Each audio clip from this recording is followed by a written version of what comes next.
Overload. Overload. 50 ton nih masuk. 50 masuk. Masuk nih. Jadi overload.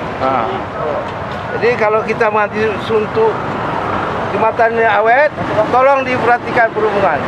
Kalau kami di PUPR tidak mempunyai timbangan, kalau kepolisian cuma pengamanan. Jadi perhubungan tolong bersikap lebih keras. Syederalun dua lantai jembatan Bailey di Krung Tingkem, Kuta Blampiren mengalami kerusakan dan patah pada Rabu 14 Januari 2026. Dugaan sementara, kerusakan disebabkan oleh truk bermuatan lebih dari 30 ton yang melintas melampaui kapasitas beban yang ditetapkan untuk jembatan tersebut. Ayo Pak Din jangan dulu Pak Din. Nanti Pak Din tidak bisa begadang kalau nyatu. Akibat kejadian itu, akses jembatan ditutup sementara sejak pukul 9 waktu Indonesia bagian Barat. Lalu lintas dari dan menuju Banda Aceh Medan dialihkan ke jalur alternatif melalui jembatan Awi Getapaya tepi redep di Pesangan Selatan. Penutupan jembatan mengakibatkan kemacetan panjang di kedua ujung ruas jalan tersebut. Kendaraan roda 4 dan sepeda motor tidak diperbolehkan melintas selama proses perbaikan berlangsung. Tim gabungan dari PT Adikarya, Zeni Kodam Iskandar Muda dan Balai Pelaksanaan Jalan Nasional Aceh langsung turun ke lokasi untuk melakukan perbaikan dengan mengganti 2 lantai jembatan yang rusak. Proses penggantian dilakukan secara manual dengan menarik papan besi plat beton yang patah menggunakan tali. Sementara itu, pihak PUPR Kabupaten Biren telah mengeluarkan himbauan dan ketentuan terkait pelintasan jembatan tersebut. Pengguna jembatan Beli ini itu ada kapasitas muatan.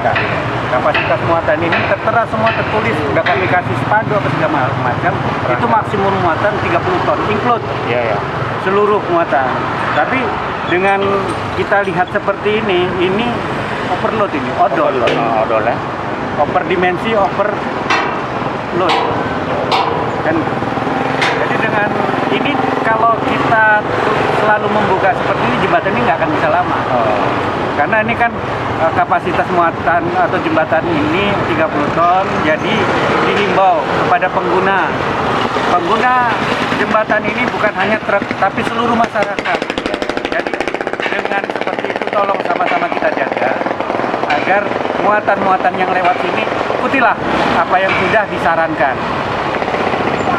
Ini kita gunakan sampai jembatan baru itu siap. Jadi sebelum itu kan kita selalu menggunakan ini dan mari kita selalu mengikuti apa arahan-arahan dari pemerintah, dari Dishub, kepolisian dan pihak-pihak yang terkait untuk mengikuti apa yang sudah kami tuliskan. Berarti dia Pak intinya kembali kita 30 ton sekaligus berat beban mobilnya, bukan barangnya. Bukan barangnya. Ya Pak, berarti sekarang lagi perbaikan Pak ya? Ini yang patah lantai Pak? Lantainya yang patah, jadi kita akan maksimum secepat mungkin menyelesaikan ini. Tapi saya himbau kembali, tolong kesadaran para truk untuk angkutan yang dibawa itu sesuaikan dengan apa yang sudah disarankan. Izin Pak, nama lengkap dan jabatan Pak. Saya Iskandar dari PT Adikarya. Ini berapa lama nih Pak perbaikan ini yang dilakukan? Perbaikan ini kita secepatnya, tapi paling lama mungkin siang ini. Tapi kalau bisa kami mau usahakan secepatnya. Dari Biren News Mandit Idris, Rampinews.com. Download Tribun X sekarang, menghadirkan lokal menjadi Indonesia.